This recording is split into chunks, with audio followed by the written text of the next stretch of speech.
Alright guys, so this is going to be our review for our slope quiz tomorrow. These are all the different things that you need to know.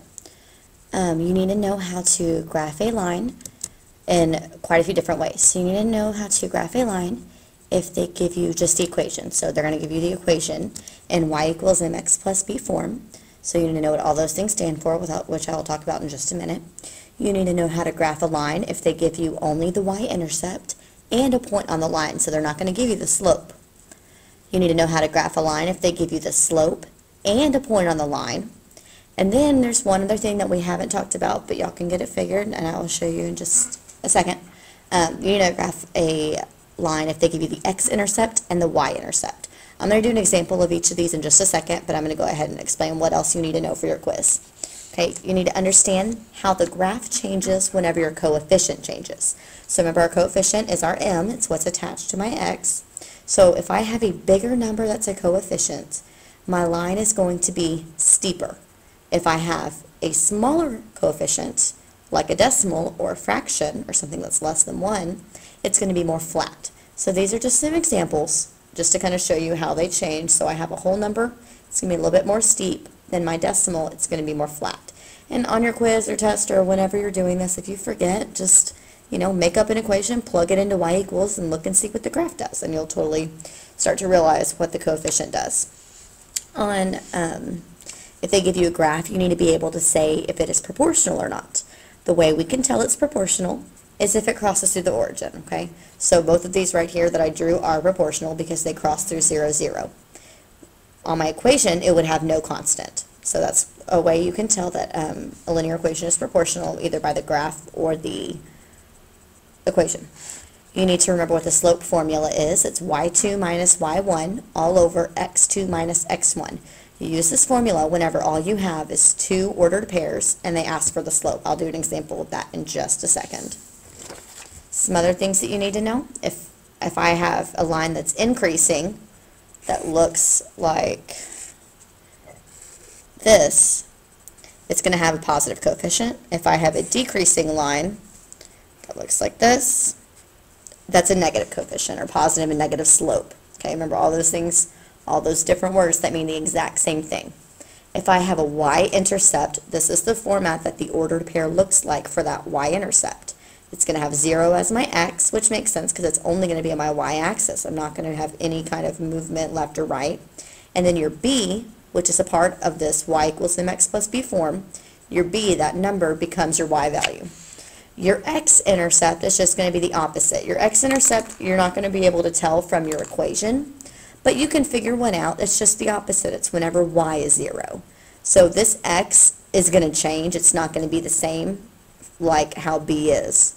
So I'll show you an example of that in just a minute.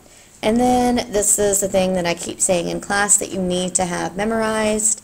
There's a picture of this on my Epsilon page. Print it out. It's on your notes. It's on my wall. This needs to be ingrained in your little brain. So we have y equals mx plus b. My m stands for all of these different things: coefficient, rate of change, slope, rise over run, delta y over delta x. And then my b is my starting point, constant, y-intercept, and then it's also written as 0, comma, b, so whatever this number is. Okay, so I'm going to show you a few examples of the different things you need to know. So here's an example of drawing a line if I'm just given the equation. So I need to take this 2, which is my m, so it's my slope. So my m is 2. I need to make it into a fraction. When I have a whole number and I need it to be a slope, I just put it over 1. Remember, this is my rise over run. So in this case, my rise is going to be up 2. My run is to the right 1. My negative 6 here is my y-intercept. It's where it crosses on the y-axis. So I'm going to go down 6, 1, 2, 3, 4, 5, 6. Put a point there. That's my starting point. That was one of the things we labeled B. So this is where I'm going to start using my rise over run. My rise is 2, my run is 1. Here's my next dot. My rise is 2, my run is 1. Over and over until you have a full line, and then always these lines need to be connected because they are not discrete. They are very continuous because we just have a line here. We don't have a situation attached.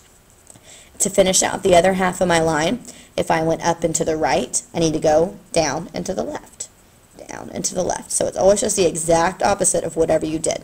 Okay, so this is how you draw a line just given the equation. To draw a line when given the y-intercept and a point on the line, I have to do a few things because I don't have my slope. So my y-intercept, this is just 2. The way this is written as an ordered pair is 0, 2. My x is not going to have any value because I'm staying on my y-axis, and then this is my b, this is my 2. This is a point that is going to be on my line, 2, 4. So I'm going to plot both these points. So I have 0, 2, and then 2, 1, 2, 3, 4. So from here I can find my slope. I can count my rise over my run. I have 2 as my rise, and 2 as my run.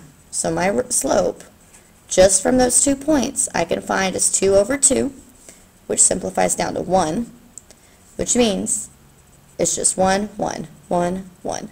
This is a very simple line. So even though they didn't give us the slope, they only gave us the y-intercept and then a different point, that's all we need to find the slope. We just need 2 points to find the slope. Just count your rise over run. And then connect it because this is continuous. And then you're good to go. So this one, they actually gave you the slope, and then they give you a point that's on the line. This point is not the y-intercept. So again, my slope is rise over run. These are both positive.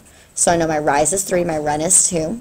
My point on the line is -6, -4. So I'm going to go 1, 2, 3, 4, 5, 6. 1, 2, 3, 4. My rise is 3, so I'm going to go up 3. My run is 2. Up 3, to the right 2. Up 3, to the right 2. I just found out my y-intercept just because I'm doing my slope over and over. Up 3, to the right 2. Then to finish my line, I went up and to the right. Now I need to go down and to the left. So down 3, to the left 2. Down 3, to the left 2. Connect my points the best you can. And that's it, because all they're going to ask you to do is just draw the line. They didn't ask you to write the equation. If I were to write the equation, it would be y equals 3/2 x, because my slope is my coefficient, and then my constant is going to be my y-intercept, which we figured out just by counting our rise over run. So I have 1, 2, 3, 4, 5. That's the equation for this line. So here's a little bit different. They gave us the x-intercept and the y-intercept. Well, the y-intercept we've talked about. It's going to be written as an ordered pair 0, 4, because it's whenever x is 0. My x-intercept is just going to be the opposite. It's whenever my y is 0. So now I have 2 ordered pairs. I have -6, 0, and 0, 4. I can plot those 2 points on here, find my slope, and finish my graph. So I have -6, 1, 2, 3, 4, 5, 6, 0, and then 0, 4, 1, 2, 3, 4. Now I can find my rise over run. I go up 1, 2, 3, 4. My rise is 4. My run is 1, 2, 3, 4, 5, 6. That simplifies down to 2/3. So my slope for this equation is 2/3. So now I just need to go 2, 3, 2, 3. It's already right there. 2 up, 3 to the right, 2 up, 3 to the right. To finish my line, I need to do the opposite. I went up to the right. Now I need to go down 2 and to the left 3. Connect my points, and then I'm done.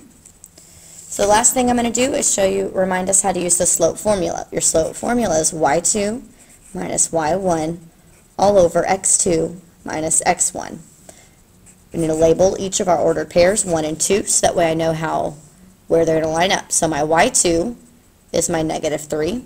So I have -3 minus my y1, which in this case is 5, all over my x2, which is 7, my x1 is 6, and I'm subtracting them. -3 minus 5, we need to do leave, change opposite. So I'm changing this. Or you could use your calculator and plug it in. Just be very careful with the negative and minus signs. So this is going to be -8. 7 minus 6 is 1. Put it in simplest form. My slope for this equation is -8. Please make sure you check my Epsilon page for any extra notes and be ready for your quiz.